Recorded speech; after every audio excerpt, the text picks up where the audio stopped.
Aquí comienza Del mito a la realidad, un programa profundo, provocador y entretenido que se adentra en las grandes ideas de la tradición filosófica para iluminar los desafíos de nuestro tiempo.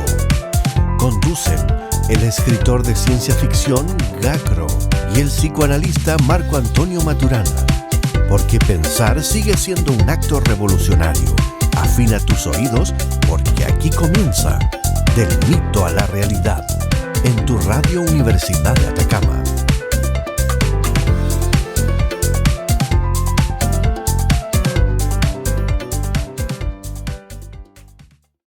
Queridos radioescuchas, me dirijo a ustedes para pedirles su voto, ¿ya? En mi candidatura, ustedes van a tener toda la fantasía de la ciencia ficción. ¿Qué tal? ¿Cómo estás, Gacro? Muy bien, querido contrincante. Yo quisiera decirle a todas las personas que nos están escuchando que no confíen en las palabras falaces de un escritor de ciencia ficción, que de ciencia poco y de ficción mucho. ¿Van a confiar en un psicoanalista que puede dominar la mente, puede dominar las masas y hasta mover las cosas con la mente? Ah, no, esos son los psíquicos. Sí. Esos son los psíquicos. Comenzamos nuestro programa, queridos radioescuchas. ¿Cómo están? Un saludo a todos que nos acompañan una vez más. Soy Marco Antonio Maturana, psicoanalista, y junto a mi amigo Gacro, escritor de ciencia ficción, les damos la bienvenida a un nuevo capítulo del mito a la realidad. En este espacio seguimos explorando cómo los antiguos mitos continúan reflejándose en los conflictos, temores y desafíos del mundo actual, abriendo conversaciones que buscan no solo informar, sino también despertar reflexión y pensamiento crítico. Precisamente, el capítulo de hoy lo llamamos Miedocracia. Miedocracia. ¿Por qué miedocracia? Porque la cultura del miedo se ha insertado dentro de la política. Y no solamente en nuestro país, sino en el mundo. Ya revisaremos un contexto mundial histórico. Entonces, en este episodio hablaremos sobre cómo a veces el poder utiliza el miedo como herramienta fiable para convencer a las masas y dominarlas. También hablaremos del efecto que puede generar la cultura del miedo en la población y, por supuesto, de qué manera eludir mencionado efecto aprendiendo a desarrollar pensamiento crítico. Precisamente. Partimos con la historia. Miedocracia.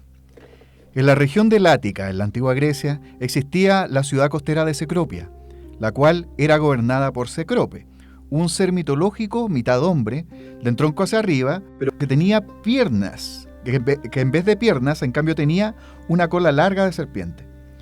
Al ser una ciudad en el mar, vivía de la pesca, por lo que el culto al dios de los mares, Poseidón, era importante. Por la misma razón, el dios de los mares deseó que dicha ciudad llevara su nombre. Por lo mismo, llegó a las alturas y habló al pueblo para encantarles con las siguientes palabras. Pueblo de Cecropia, cambia el nombre de la ciudad a Poseidonia y el mar será tu jardín. Tu pueblo estará por sobre todos los demás. Acto seguido, con su tridente golpeó el suelo para hacer brotar una fuente de agua salada. Este es el regalo para ustedes. Antes de salir a alta mar, arrodíllate ante la fuente sagrada y ella te dirá si es seguro. Hasta que un destello de luz interrumpió su discurso. De entre la luz apareció una imponente diosa. Era Atenea, la diosa de la sabiduría y de la guerra estratégica. Y al posarse la diosa le dice a la multitud: ciudadanos de Cecropia, si me eligen protectora de esta ciudad, la belleza y la sabiduría darán frutos aquí como en ningún otro lugar, debido a las artes y a las ciencias. La diosa clava su lanza en el suelo, desde donde emerge un enorme árbol. Este es mi regalo para ustedes. Lo árido de la tierra acabará y podrán sacar comida de los frutos de la vegetación, además de poder utilizar sus aceites para combatir la oscuridad y calentar sus hogares. La multitud se muestra sorprendida y encantada por ambos regalos y sus promesas, por lo que, para no pasar a llevar a Poseidón, el rey Cecrope somete a votaciones el nombre de la ciudad. Los hombres, en su mayoría pescadores, votan por Poseidón, mientras que las mujeres, que dominaban la tierra y su recolección, votaron por Atenea. Y como había más mujeres que hombres, gana esta última. Poseidón furioso reta a la diosa a una batalla. Ambos pelean valientemente en una guerra que incluye sus fuerzas de apoyo. Y la pelea continúa muy equiparada hasta que un enorme rayo la detiene. Zeus, el rey del Olimpo, irrumpe en la ciudad para detener la violencia, diciéndole a ambos que llevará el caso ante el Consejo del Olimpo. En las alturas nuevamente se llevó a cabo una votación presidida por Zeus. Nuevamente se presentó el problema del género.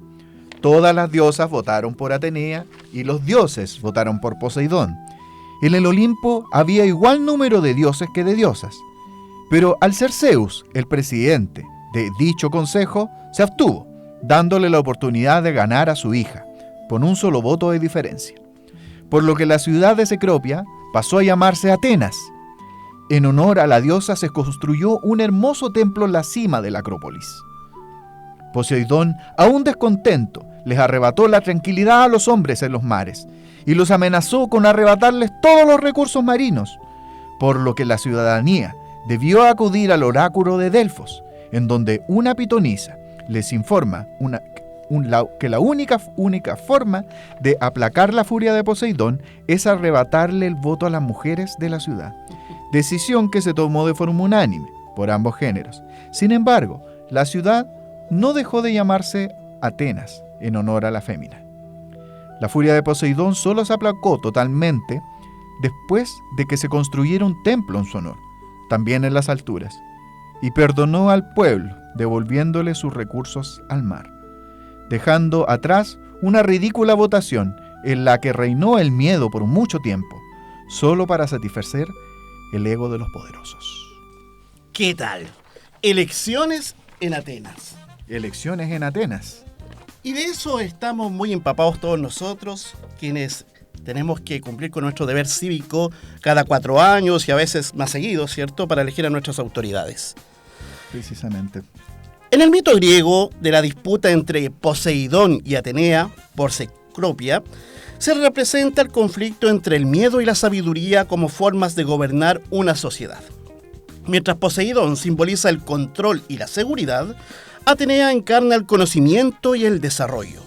Tras la elección de Atenea y el nacimiento de la ciudad de Atenas, la furia del dios provoca una crisis que lleva al pueblo a actuar dominado por el temor, aceptando sacrificar derechos y libertades a cambio de estabilidad.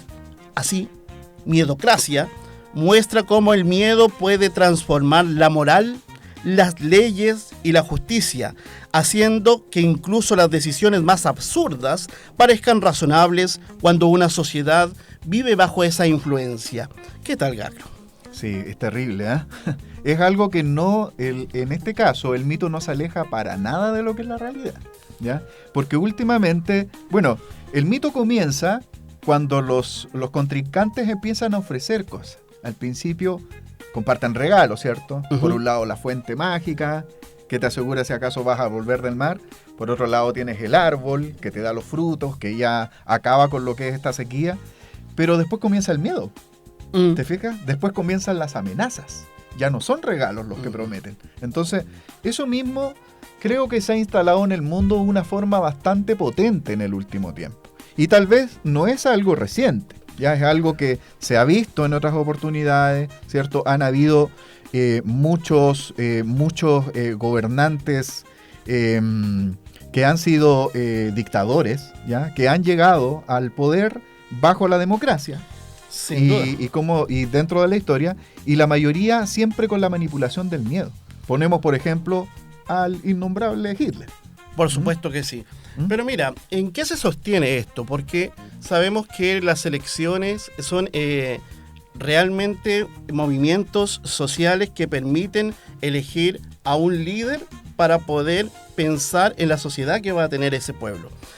Y esto ha sido una pregunta que se ha hecho la filosofía durante toda su historia, ya lo vemos desde el mito griego en adelante. Así llega a nosotros el mensaje de Nicolás Maquiavelo en su libro El Príncipe. El príncipe. Él dice, el miedo vuelve más obediente y controlable al pueblo, porque las personas suelen actuar más firmemente ante el temor al castigo que por lealtad o afecto. En la misma tónica, Thomas Hobbes, en su libro El Leviatán, señala que el miedo al caos y la violencia lleva a las personas a entregar parte de su libertad a un poder superior que garantice seguridad y orden. Y así podríamos nombrar, mi querido amigo Gacro, a Michel Foucault, a Spinoza y a Etienne de la Boétie. Ah, Etienne de la Boétie, vous parlez français. Excusez-moi. Yes, I do. Yes, I do. Este muchacho plantea que los pueblos muchas veces terminan sometiéndose voluntariamente al poder, renunciando a su libertad por costumbre, temor o comodidad, aun cuando son más fuertes que quienes les gobiernan. Precisamente. Entonces, aquí vemos que está el argumento filosófico que permite darle cierta sustancia a esa forma de publicar, ¿cierto?, mi capacidad como político o como sector político para lograr salvar al pueblo de estas cosas que les hacen temer. Como tú bien decías, tenemos un gran ejemplo en el mundo que nunca debemos olvidar, el Tercer Reich, donde el protagonista fue Adolf Hitler.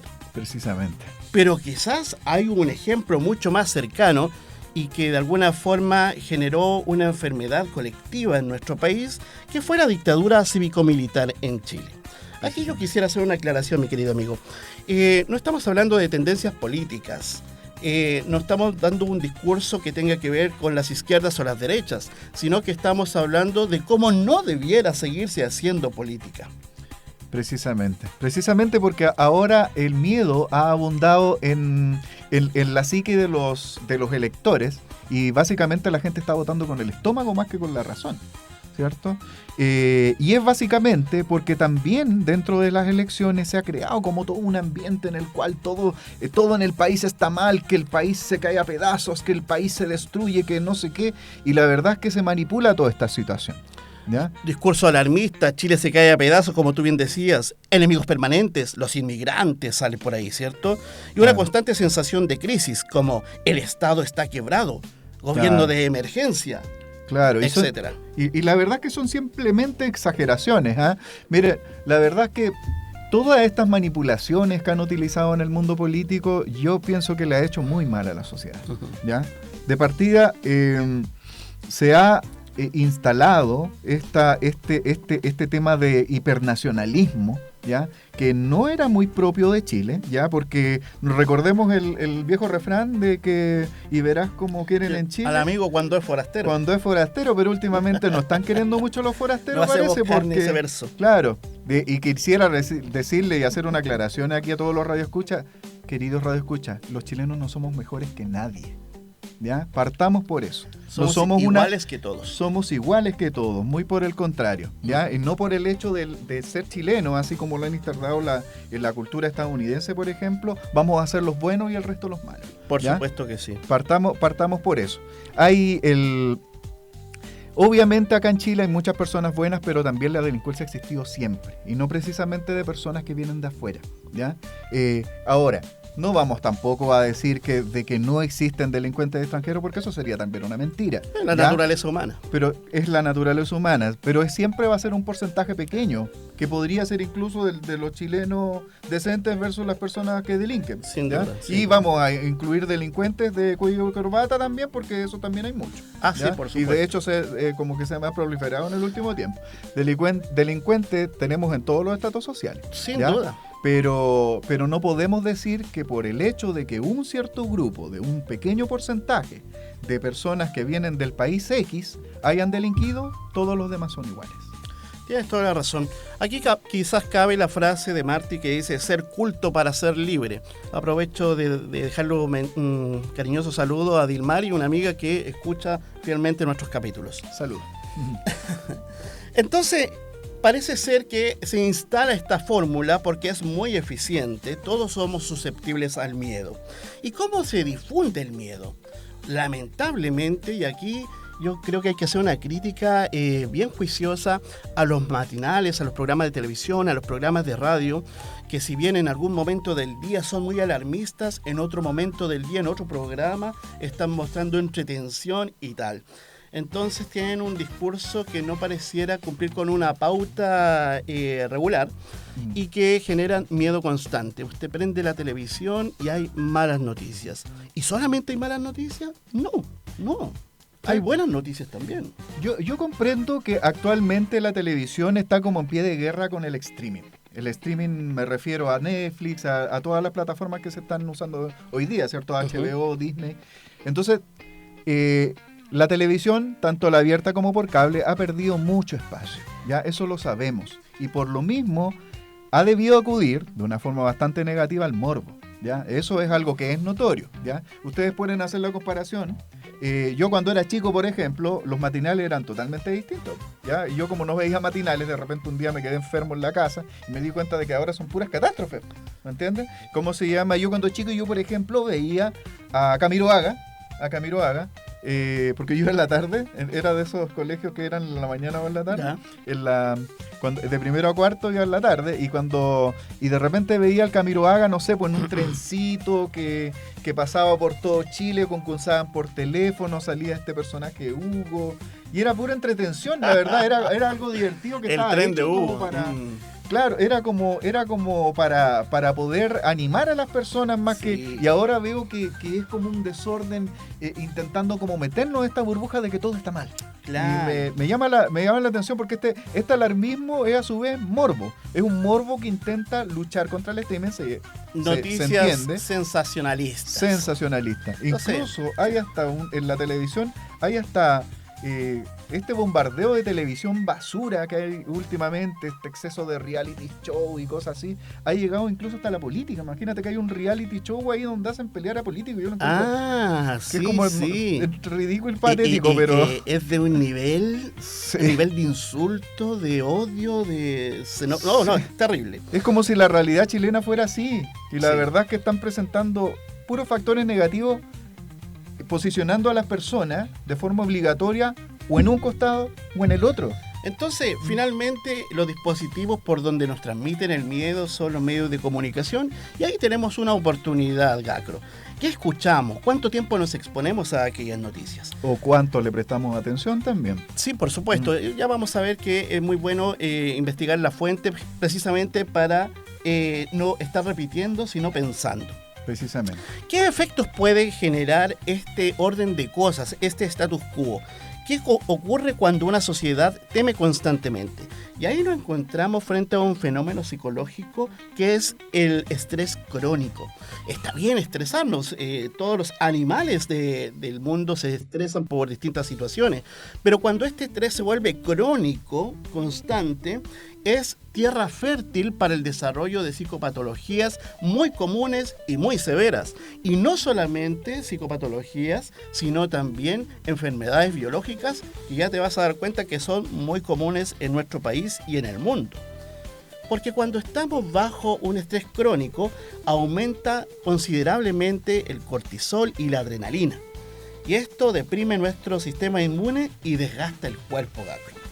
Qué complicado, ¿no? Entonces, si es que nosotros nos ponemos a pensar qué consecuencias puede tener para nuestra salud mental, nos encontramos con, por ejemplo, el desarrollo, o sea, tierra fértil, decía yo, para el desarrollo de la depresión, de los trastornos de estrés, de ansiedad, las crisis de pánico. Todo esto debe resultar muy común porque es lo que vemos como pan de cada día. Es algo que ahora como que abunda, la verdad. Todo el mundo anda pensando, hoy que subió la benzina, que subió esto otro. ¿Cómo llego a fin de mes? ¿Cómo pago llego? la colegiatura a mi hijo? Etcétera. ¿Cómo ¿cierto? voy a salir a la calle hasta cierta hora? Precisamente. Entonces es importante ver cómo nosotros estamos consumiendo esta información precisamente para no enfermarnos, porque los riesgos para la salud biológica, por ejemplo, son la resistencia a la insulina, que poco común, muy común, la diabetes tipo 2, problemas gastrointestinales, trastornos musculares, dolor crónico, e incluso podría estar desarrollado el estrés crónico con el desarrollo de enfermedades neurodegenerativas como las demencias, la demencia senil, la demencia tipo Alzheimer, etcétera. Los problemas cardíacos igual, Por que van supuesto. relacionados, sí, las arritmias. Sin duda. Entonces vemos que es necesario cuidarnos, cuidar a nuestra familia, cuidar a nuestros hijos, y ya tenemos una pista. Tenemos que dejar de consumir información basura o información que atenta contra nuestra salud. Todo lo que nos demos cuenta de que en televisión o en las redes sociales, que nos demos cuenta que nos hagan daño, hay que dejarlas porque son como las adicciones, incluyendo las redes sociales. Pues imagínate, las redes sociales funcionan a través de un algoritmo. De un algoritmo que te muestra. Mágico. Un algoritmo mágico que porque todos los teléfonos tienen micrófono, entonces te muestra lo que tú quieres escuchar, ¿me entiendes? Y si tú quieres escuchar, si tú constantemente estás hablando de la delincuencia, de que la benzina, de que no llega a fin de mes, vas a encontrar solamente noticias que hagan realtecer y hacerte creer de que lo que estás diciendo es verdad, totalmente cierto. Sobre todo en poblaciones que son menos reflexivas, como los niños, los adolescentes, o incluso los adultos mayores. O incluso, claro, los adultos mayores que recién se están insertando en este nuevo mundo de la inteligencia artificial, por ejemplo. Sí. Un adulto mayor sí podría creer que un video de inteligencia artificial es real. Por supuesto. ¿Te das cuenta? Entonces tenemos que ser conscientes de aquello y proponer alternativas para tener una mejor vida. Pero no olvide usted que está escuchando Del Mito a la Realidad en su radio Universidad de Atacama. 96.5 de la frecuencia modulada. Entonces, mi querido amigo Gacro, nos encontramos con que afortunadamente en el mundo las 3/4 partes de la población tiene desarrollada en cierto nivel la capacidad de resiliencia. ¿Qué es la capacidad de resiliencia, mi querido amigo Gacro? Ilústreme, por favor, amigo. Lo que no me mata me hace más fuerte. La capacidad de resiliencia es la habilidad para adaptarse, recuperarse y mantener cierto equilibrio frente a la adversidad. Que éramos algo que veíamos en otro capítulo también, ¿cierto? Sin Con respecto duda. a los mártires, a lo que nosotros estamos acostumbrados a pasar como chilenos, porque vivimos en el país más sísmico del mundo, estamos propensos siempre a catástrofes. Acá en la ciudad en donde nos encontramos, que es Copiapó, hace el 2015 sufrió un aluvión, pero Y sin 2017 precedentes. también. 2017 también, entonces es algo con lo cual uno aprende a sacar lo mejor de sí mismo en la peor de las flaquezas. Entonces, desarrollar la capacidad de resiliencia es una tarea fundamental para usted que nos escucha, para sus hijos y su familia. Lamentablemente decía yo que que hay un 30% que no es resiliente, y en función del status quo, si seguimos teniendo estas conductas de informarnos de esta manera y de sufrir de estrés crónico, ese porcentaje va a aumentar. Afortunadamente, y como ya lo mencionábamos también en otro capítulo, hay países que han hecho cambios desde la política muy interesantes que permiten que la población viva bastante más feliz. Son los casos de Finlandia, Dinamarca, Islandia, Suecia. Ellos señalan tener una alta confianza interpersonal, baja pensamiento de que el político es corrupto, estabilidad social, libertad para tomar decisiones, redes de apoyo de calidad, acceso a la educación y a la salud de calidad y menor sensación permanente de amenaza. Y recuerdo que hace muy poco, si no me equivoco, la semana pasada, en uno de estos mismos países, finalmente van a penalizar lo que es la mentira dentro del mundo político. No sé, Sí. no recuerdas cuál país era. Puede haber sido Sí. Suiza, Suecia, uno de esos alemanes chiquitos. Me acuerdo de él. Y qué maravilloso. Pero lo encontré formidable, porque la verdad es que en estos momentos, tal como dices tú, tenemos una crisis de credibilidad en el mundo político en general. Ahora, mucho de esto tiene que ver precisamente con lo que hablábamos con respecto al algoritmo, con la manipulación de la información. Al momento de usted recibir información de ciertos canales o de ciertos medios de comunicación, recuerde que todos estos canales son privados y tienen un dueño. Y ese dueño puede o no tener un pensamiento político y puede hacerle querer ver que él piense lo mismo que usted. ¿Ya? Sin duda. La verdad es que no puede que sea de un lado o puede que sea del otro, pero la verdad es que los medios de comunicación últimamente tal vez no son los ¿cómo se llama? Sobre todo las redes sociales, no son los lugares más más verosímiles Sin duda. para poder ver una realidad, ¿cierto? Mira, y hasta hace muy poco... Los extremos no son los lugares más adecuados, ¿no? Bueno, los extremos en general. Sí. Y últimamente se nos ha obligado la misma manipulación de como a estar por una postura o estar por la otra. Y las personas que somos libres pensadores como nosotros, Amarillo. o nos tratan de amarillo, o nos tratan, los comunachos nos tratan de fachos, y los fachos nos tratan de comunachos.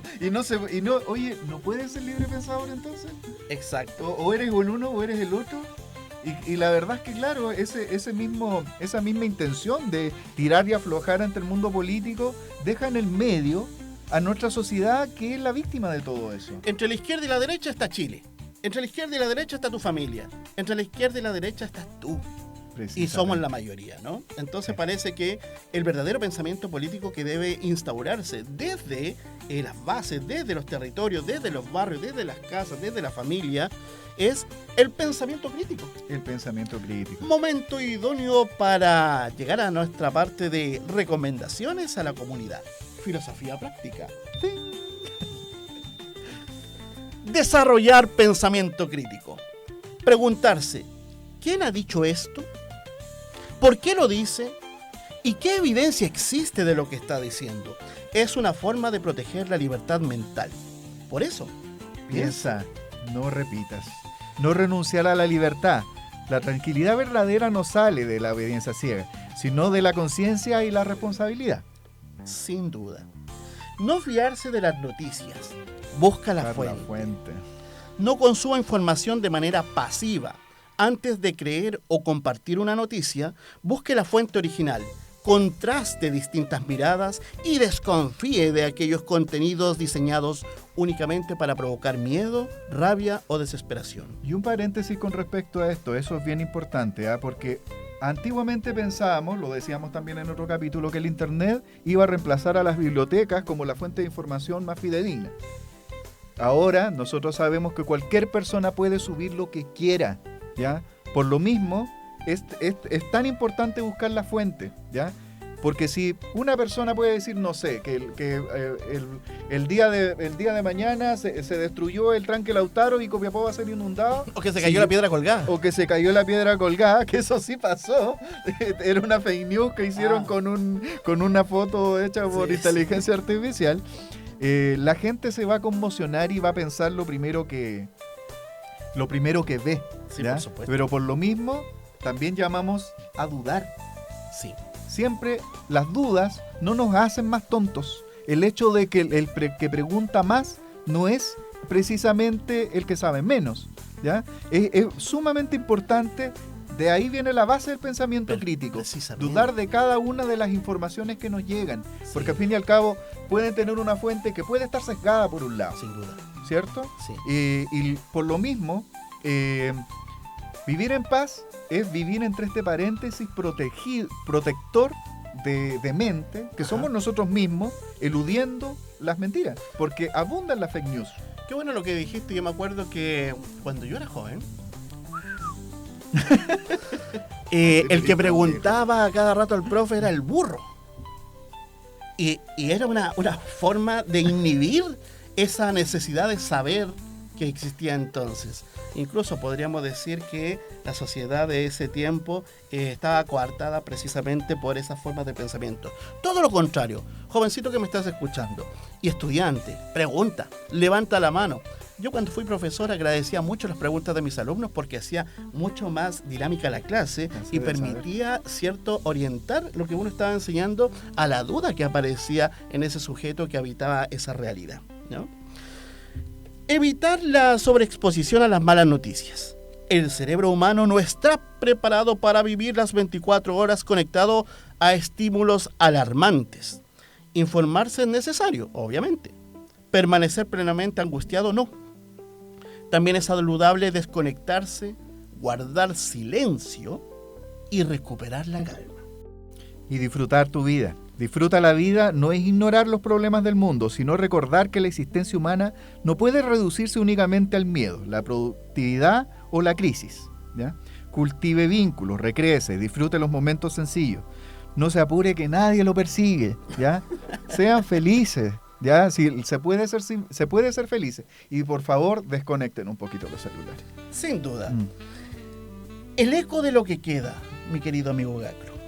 Entonces, Atena conservó el nombre de una diosa sabia, pero el pueblo renunció a parte de su libertad para calmar el miedo. Así, el mito nos recuerda que las sociedades no siempre pierden sus derechos mediante la fuerza, sino muchas veces a través del temor y la necesidad de sentirse protegidas. Por lo que la verdadera pregunta es: ¿cuánto estamos dispuestos a sacrificar de nuestra conciencia, de nuestra libertad y humanidad para sentirnos seguros?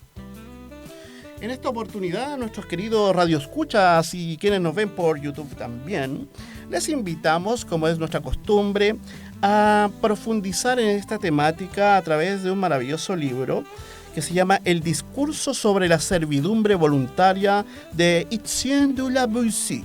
Oh. Un texto escrito hace siglos, pero que parece hablar desde estos tiempos. ¿Eh? Magnifique. Magnifique. Queridos amigos, pensar sigue siendo un acto revolucionario, una forma de proteger nuestra libertad, nuestra conciencia y nuestra dignidad frente al miedo. Y la invitación queda para el próximo episodio, que va a tratar sobre otro mito griego, obviamente, una sola vida, si mal no recuerdo. Una sola vida. Que es precisamente la continuación de este, que es lo que acabamos de terminar, la conclusión de que vivan sus vidas, ¿Sí? ¿cierto? De vivir sin miedo. De vivir sin miedo. Por lo mismo, les dejamos el último mensaje. Piensa. No repitas. Ha llegado a su fin un nuevo episodio del Mito a la Realidad, un espacio de conversación abierto, riguroso y vibrante, una invitación permanente a cuestionarnos y a pensar con profundidad. Sus conductores, el escritor de ciencia ficción Gacro y el psicoanalista Marco Antonio Maturana, los esperan el próximo episodio para seguir explorando juntos las grandes preguntas de nuestro tiempo. Y recuerda siempre, piensa, no repitas.